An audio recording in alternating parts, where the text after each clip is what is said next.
What did Soviet soldiers do with German women? During the final months of World War II, as Soviet troops advanced into German territory, a darker chapter unfolded that many history books barely mention. The Red Army was seen as liberators by some, but for countless German women, they represented something much more terrifying. What happened during those chaotic days still haunts survivors, yet remains a subject of debate and denial. Was it just the chaos of war, or something far more disturbing? What really went on as the Soviet forces marched through Berlin? Keep watching, because what you're about to learn will change the way you see the end of World War II. The chaos in Berlin after the fall. The chaos in Berlin after its collapse in 1945 was both staggering and heartbreaking. The city, once a symbol of Nazi power, was left in ruins after relentless Allied bombings and the Soviet invasion. Buildings were reduced to rubble, and more than half of Berlin's structures were destroyed or severely damaged. The societal collapse left women and children particularly vulnerable, as many men were either killed in the war or captured. German women in particular faced horrifying experiences, including widespread sexual violence by Soviet soldiers, with estimates of up to 2 million women being assaulted in the final days and aftermath of the war. The basic structure of society disintegrated. Food shortages were rampant, and there was little to no infrastructure to support the desperate population. Berliners had to forage for scraps, often risking their lives amidst the bombed-out ruins. Psychological trauma became widespread, not just from the physical devastation, but from the collapse of the Nazi regime that had once promised them glory. Many civilians were displaced, and millions became refugees as Soviet forces advanced. This chaotic period, often referred to as the Zero Hour, marked the complete breakdown of law and order, with black markets springing up as a survival mechanism. People were left to fend for themselves, and Berlin's streets became a haunting landscape of destruction and despair. Widespread sexual violence.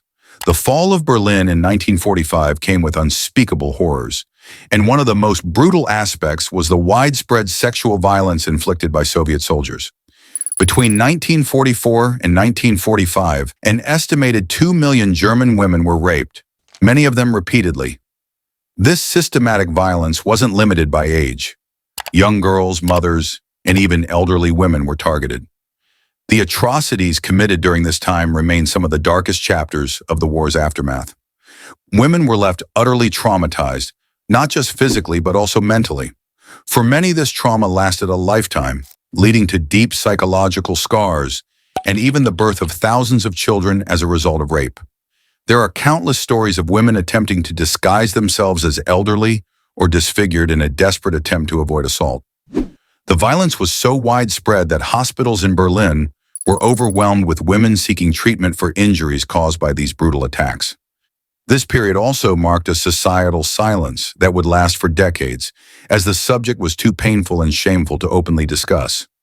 Survivors were forced to live with these unspeakable memories in a shattered city, and many of the women who did speak out were met with indifference or scorn. The legacy of this violence left a profound impact on the post-war generation, creating a collective trauma that shaped Germany's recovery in the years that followed. Attempts to avoid Soviet soldiers. As the Soviet forces advanced, German women went to extreme lengths to avoid the terrifying threat of assault. Many women tried to alter their appearance in hopes of becoming less appealing to the soldiers. Some cut their hair short or covered it with scarves, while others wore layers of bulky clothing to hide their figures. Elderly women, who were also at risk, tried to make themselves look even older by using ash or dirt to darken their skin, making them appear sickly or frail. Disguises, however, weren't always enough. Women sought out hiding places wherever they could. Basements became temporary shelters, filled with desperate women and children, hoping to escape detection. Others fled to bombed-out buildings or tried to blend into refugee crowds, but these efforts were often futile. Soviet soldiers frequently searched homes, shelters, and even hospitals, leaving few places truly safe. Despite the fear and the odds stacked against them, many women showed incredible resourcefulness. Some took to pretending they were mentally or physically ill to deter attackers. Still, the sheer scale of the violence meant that avoidance was rarely successful, and most were left with few options but to endure the nightmare. For many, this time marked the beginning of a long road of silent trauma, as speaking about their experiences carried a deep stigma for years to come. Revenge and discipline breakdown. The violence committed by Soviet soldiers was largely fueled by a deep desire for revenge. After enduring the brutal Nazi invasion during Operation Barbarossa, where millions of Soviet civilians and soldiers perished, many Soviet troops viewed the occupation of Germany as a chance to exact vengeance. The atrocities committed by the Nazis on Soviet soil, including mass executions, destruction of entire towns, and the horrific treatment of Soviet POWs, left scars of bitterness. For many, this brutal retaliation felt justified, an act of retribution for the years of suffering inflicted on their homeland. However, the chaos in Berlin was not just about revenge. A breakdown in military discipline played a major role. The Red Army, exhausted from years of bloody warfare, saw many of its soldiers descend into lawlessness as they advanced into Germany.